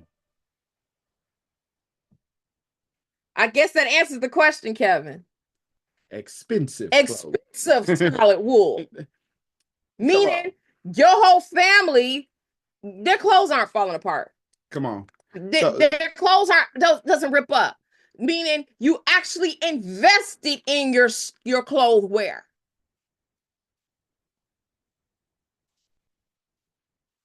We have to have the proper way to invest in proper clothing. So me personally, I don't really do thrifting. And I'm gonna tell you why. You ready now? I guess real might be thrifting from time to time, but because different people have different demonic spirits, and all them demons can't come into my house based on clothes. You preach. Come on. And shoes and purses. Now I'll give my stuff actually to thrift stores. I've given away clothes and sent them to thrift stores. I've done that. But in terms of me going in there and searching and buying, I don't. Mm-hmm. And so here's what I would say to those that may not be as established now. Your goal should be to get as established as possible, right? To get into a place where you can buy whatever you want when you want. That's what we call established. You can buy whatever you want when you want it. So we want to get there. But if you're not there yet, and because we don't want y'all running around naked. All right. And I say it like Shein because it used to be SheInside.com before it became Shein, or what the young folks call Shein. Inside. I know it is Inside because it started in my generation. But you can buy some nice looking, it's cheap clothes. You might get a good few washes out of it. You might save the outfit if you take it to the cleaners. It is not it's not the highest quality. It's not the highest quality. It's Temu quality. And guess what? Wealthy people can tell the difference in Shein clothes. Absolutely. And you to actually spend some money and invest it in your clothes. Mm-hmm. So I have a different set of clothes for different meaning. Like, would I buy at Shein? Every now and again. But if I'm going to hang around multimillionaires, I'm not doing that. Because they can look at thread work while they're talking to you and determine what you have on. That is crazy to me, but it's true. Mm-hmm. It's true. People that are of a certain level have a certain eye. They have a certain eye for quality because they've been around quality, or they've been around pricier or more valuable items. And so people that have never been around pricey or valuable items don't have that eye. So here's one way. A lot of clothes that have prints in them and flowers and prints and words and stuff, if the words don't all flow together and the prints don't all flow together, you got on a cheap outfit. I know that. I was actually taught that. So I can tell when a person did some Shein and they're trying to produce an idea versus they actually spent the money from a designer and had it done, because the seaming and the words are all going to flow. Just like a fake Louis bag, the LV is all over the place. But a real Louis bag, the print is the same no matter how you turn the bag, because it's one sheet of leather. Does that make sense? the threading count is going to be different. The I just bought a new pair of lubes a couple of months ago. Y'all, there's leather and plastic on the bottom of the shoe.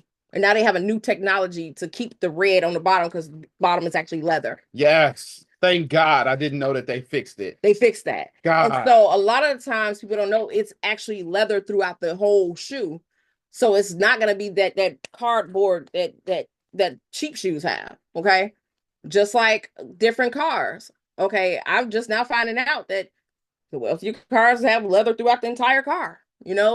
Dashboard is hand stitched versus you go and buy, I had a neon first. They just plastic. Boom, they threw it in there. Yep. You know what I'm saying? A dashboard cracks over time. You got these big old weird things going on. Look, value and all of that. I mean, of course, you can get that as we continue to grow. I'm looking at the time. Look, let's go ahead. We'll continue this teaching going forward on the next Sunday because I'm looking at the time here and we just kind of exploded 30. And so I want you all we're going to 31. We're going to pick up next week with Proverbs 31 and it's going to get even hotter in there, y'all. And if you want to be bad and jump ahead, be bad and jump ahead. And read. Because you have to know the difference. Right now I'm teaching on what is a wife. When we get done with this, we're going to talk about what is a husband. Then we're going to go into human sexuality. So you have to know what you are in order to become it. Okay. And if you basic, we're going to bring you into being a wife. For those that want to be married, if you want to be unmarried, hey, it's a gift for that. You can be unmarried if you desire to be. Yeah. But me as a young girl, I desired to be married. When I was a little girl, like 3, I knew I wanted my own husband. My first husband was Mickey Mouse. I knew that I was supposed to. You telling me I took Mickey Mouse's place? Yeah, he passed away. So Mickey Mouse has never died. I had to get remarried. So I had to learn the difference. My parents they was cracking up and said, we knew he was gonna be somebody's wife because the way you carried him around and dragged him around everywhere. Mm-hmm. Yeah. Versus being and I'm career driven. I have my own business. I have my own stuff going. I'm gonna make sure that everything is handled in this house. I'm gonna make sure that we have lights, gas, water, Wi-Fi, just all of the things, right? Because I've learned the value and the power of being a wife. So we're gonna continue to talk about this because a lot of women don't know and a lot of men don't know. You have to know what a wife is. You got to know what that looks like. You got to know what you want. And if you don't, and you keep drawing these basics, that's your fault. I want to be married, but we looking at a basic every time we look up. Talk about some. Yeah, no. You don't want to be married. You don't want to be married. Every time you get into the square, you don't look appropriate. You don't want that. You're lying to yourself. In some cases, you just simply have to upgrade. In some cases, you just simply have to say, you know what? Out with the old, in with the new. I've become a new creation. Old things have passed away, right? You might have to just kill the old you, some of the old value systems, some of the old internal mental conversations, the heart conversations you've had, or maybe it might have been parental conversations that have raised you up to be a certain thing that can't be married, right? It's very possible that mom or single dad or whatever have said some things to you that have separated you from the will of the Lord. You have to upgrade now. Now you have to have deliverance. You have to choose to say, you know what? That old place I was in, I'm not going to be in that place now. I'm going to go to a new place in God. And so, listen, it's 2:46. God has already spoke. I believe that if you wanted to be married, you got a lot of keys today. If you wanted to learn to be great in your marriage, you got a lot of keys today. If you guys believe that you got some keys, go ahead, put the keys inside of the comment section or put key inside the comment section. If you grew, if you found something out, if you learned something new, if you learned something old, but it's been reintroduced to you, Put the key in the comment section. We gotta look for those of y'all that want to be married. We're gonna help y'all. So especially my girls, and my guys that want a wife. Stop getting with these basics and trying to put a wife demand on her. She's not ready. She's not there. Yeah, that's wrong by you. That's not even wrong by her. She just wasn't raised to be that way. She doesn't have the building blocks. And you can't be the person to do that. You can't be Captain Save a person. You can't do that. Women, you can't be Captain Save a person. You cannot save him. And let me tell you all something. One of the finest acts of me becoming a wife was my dad. Even though I have a mother, my father was the strongest teacher. My mom was the demonstrator, but my father was the teacher. I was able to see it through their marriage. My parents have been married almost 44 years. Woo! That's a long time to be married. And if you see one, you see both of them. Some go down, they both pull up with their little elderly selves, and they in the car, and they down for whatever cause, but they down for whatever cause as a unit. My sister and I were born into this marriage, and we were trained by them through their marriage. And so my father would say, no, that's not ladylike. No, that right there is ugly as a woman. That right there, he would say, I asked my father one time, why did you marry mama? He said, because I could respect her. That was the most powerful statement I've ever heard. And my father's he's a brain. He's a strong mind. He was like, all the other girls, they didn't require respect. And I didn't have to respect them.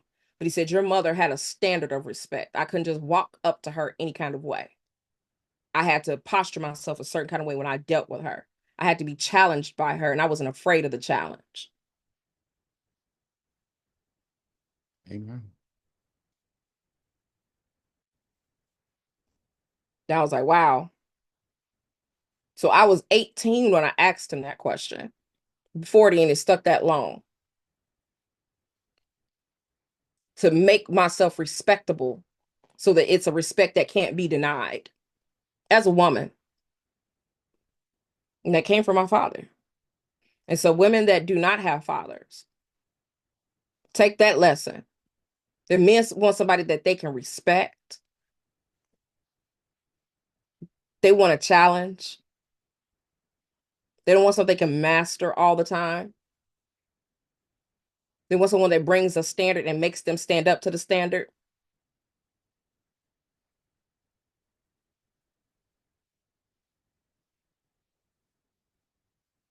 It was so much so, the only thing, my parents started out, my mother wasn't a chain smoker. Cigarette and the trees. You would have never known it. She was blowing dunk. And he was like, no wife of mine will ever. And my mother said, because I wanted him, I stopped all of that. So I'm giving y'all these keys because I want y'all to live the life you want to live. Because we know what we want. Yeah, come on. And so you have to show your daughters. And my father would not let my sister and I walk around, even as little girls, with our nails undone, our hair undone, run over shoes, unironed clothes. Like, what? Who is that? Whose child are you? You are, and he would say, you are a representation of the entire family. So you don't leave out of this house in kind of way. So the clothes had to be ironed, bathed, perfumed up all the time. And I've not deviated from that. I've been the same coming up all the way, as a more mature. Even as an adult now. But I mean, today I got my perfume city. That's what I feel. And she doesn't get out the shower and just walk around ashy. I'm greasy. Like she, even to this day, and I can tell you that because I'm her husband, right? I mean, and I have a whole body care routine because I got that from my mother and father. You're not gonna hug my dad and not smell somebody's cologne. You're not gonna. My mom, not so much now because she's went through some things that don't allow her to do that. But before, she had a perfume cabinet. Hmm. And so I literally am just like her. Like, I have my perfume wardrobe as well. I have my body care stuff as well. I have my hair care stuff as well. I have a whole makeup station. Like, boom, I have a jewelry station. Boom, it's ladylike. The posture. I want to put my baby sister on. Look, Dr. Michelle Daff. If you've not followed her on YouTube, what are you doing? Because she talks about femininity. Follow her. Watch her videos. Learn how to posture yourself. She came here last year, and Lord, she brought spoke very well. She brought the thunder. She brought the thunder here to Chicago. I believe she's Northern California. Los Angeles. Oh, Southern California. Yeah, she's from Pasadena. And so she brought the heat. I mean, I was like, it's hot in here, okay? But that's how I was when I found her on YouTube during the pandemic. I love femininity. And she talked about all of that and made it make sense. Some of y'all women do too much. Learn how to rest. I had to learn that I can't do everything. That's not making him a man. That's making me the man. Let me sit down somewhere. Mm-hmm. Because she ain't gonna have hair on her chest walking around here talking to me. Mm-mm. I did not marry a woman with hair on her chest, and there's not gonna be two men in the bed. Not over here. She got long hair and hair on her chest, and no. Yeah, my natural hair is long, thick, and I don't like to deal with it too much because it is a feat. But even with my natural hair, I keep it coiffed so that it's not wild. It's not all over the place. It's healthy. It's all of that. It's conditioned. It's moisturized. It's greasy. It's greasy. And funny, I was in my stories without makeup on last week and without lashes on. I have a problem with that. Kayla, I got a bone to pick. And so I thought I'd just throw that out there. Ooh. And so I had the camera up tight, and this lady was like, "Oh my God, your skin is so perfect. Did you think I would wear makeup because my skin wasn't right?" And so I asked her that. She laughed. She said, well, normally when women wear makeup, it's because their skin is messed up. I was like, well, not mine. I have a skincare routine. It's a misconception. My skin is plump. A lot of women wear it just to accent what they already have going on. I wear it to accent, and I wear it because I like artistry, but not because there's a necessity. My skin is great without it. My body skin is great. I mean, my hands are still like oily. Like, no. And in my personal opinion, like, if you're a lady and you like, man, this is a necessity for me to put on my makeup so I can be my best self, then do that. Go be your best self. I am not under what is that religion in Christianity where you got to have your face looking dry and you got to look real, that whole nation of people. It used to be Baptist. Yeah. And Kojic. Yeah. But now it's PAW is like that. Like PAW. No, I don't. I'm not under that. I don't want my women looking like that. I do not want my women being less than womanly. If you are under this ministry, I want you to be all the woman you can be. And I believe that the women inside of this ministry want the men to be all the man they can be. I don't think there's a woman here that says, "Oh, give me a little Jolly Willy." I don't think there's a woman here. I think every woman here is like, go ahead and be as much man as you can be. And I think every man here is saying, women, go ahead and be as much woman you can be. And part of that is makeup. Part of that is the dialed up hair and all of that, and looking as glamorous and as pretty as you can look. Looking masculine is not feminine. Looking frumpy is not feminine. No.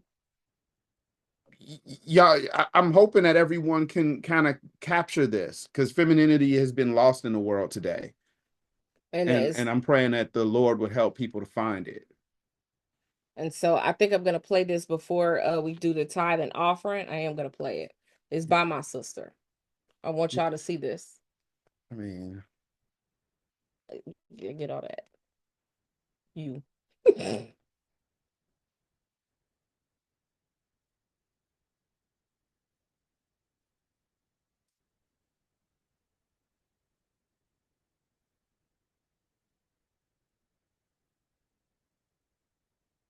I usually play it when I know she's coming into, well, she may or may not, depending, because she got a bundle on the way. I literally just talked to her this past week. But she has a bundle of little joys coming. I'm excited for her. That's awesome. They already had the one son, and now she has the baby coming. Oh, I need. Okay. Facebook, YouTube, we out here. I need my glasses for it. This looks extra small. We could probably pull it up on next week or something. It's I wore my blessed fellowship. Awesome stuff. Iron it. As long as it's iron, I am with all of that. You know what I'm saying? Because I feel, or steamed, I do both. I either iron, I do the steam. I do them both. But as long as y'all, do what you're supposed to do, should I leave? What are you talking about? If you can't meet a standard as a woman, that's on you.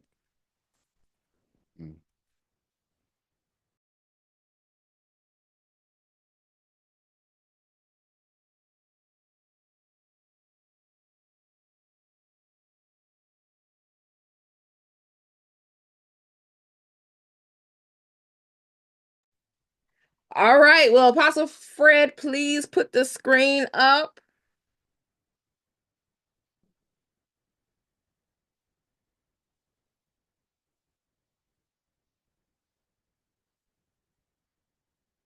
Thank you. Thank you. I present my body.